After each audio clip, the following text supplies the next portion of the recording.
Welcome to Earth Archives. Modern financial transactions are complicated, so there are endless financial fraud cases, and the tricks are always updated and iterated. But today we are going to talk about what happened in London, England in the 18th century. The fantasy was woven with smooth words to deceive investors who did not know the foundation. Man, in the end it was a scam, almost very similar to today. Before the show starts, please subscribe, like, and turn on the little bell.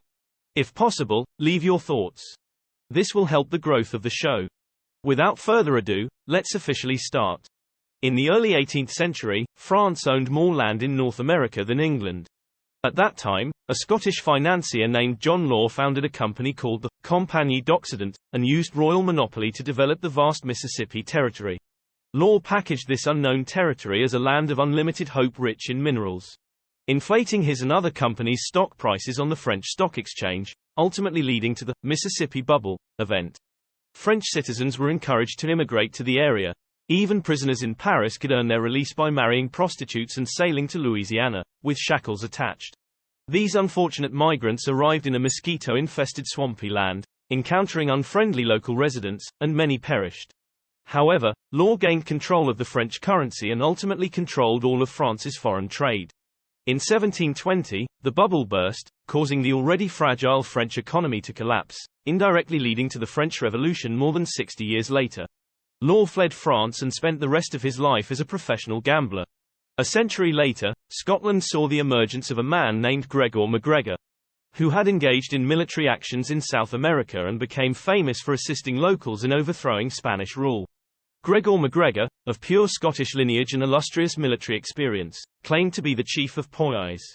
Supposedly, Poyais was a land on the Mosquito Coast of Honduras, which held special significance for the Scots because it was adjacent to the site chosen for the Darien scheme. The Darien scheme, proposed in 1698, aimed to establish Scottish colonies on both sides of the Isthmus of Panama, anticipating the completion of the Panama Canal. However, the plan was thwarted by the hated English, who were busy building the largest empire in world history. In the 1820s, Gregor McGregor, the Scottish adventurer, arrived in London, claiming to be the Prince of Poyais, and was also a skilled storyteller. At the same time, using a pseudonym, he posed as a daring captain and wrote the book Sketch of the Mosquito Shore, including the territory of Poyais, vividly detailing the wonders of Poyais and packaging it beautifully to make it look legitimate.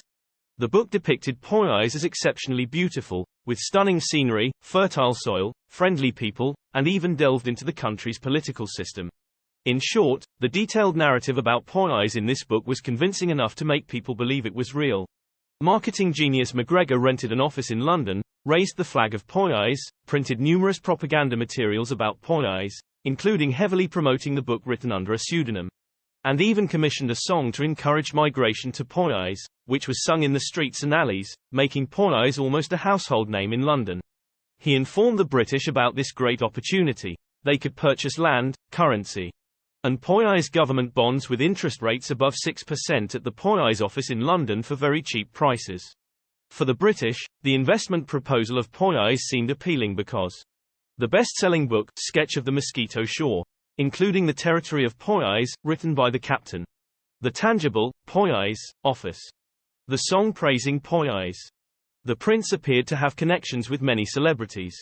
As a result, a large number of investors flocked to the office and bought into his investment proposals, eventually raising pounds, which, in terms of purchasing power, exceeded over £20 million today.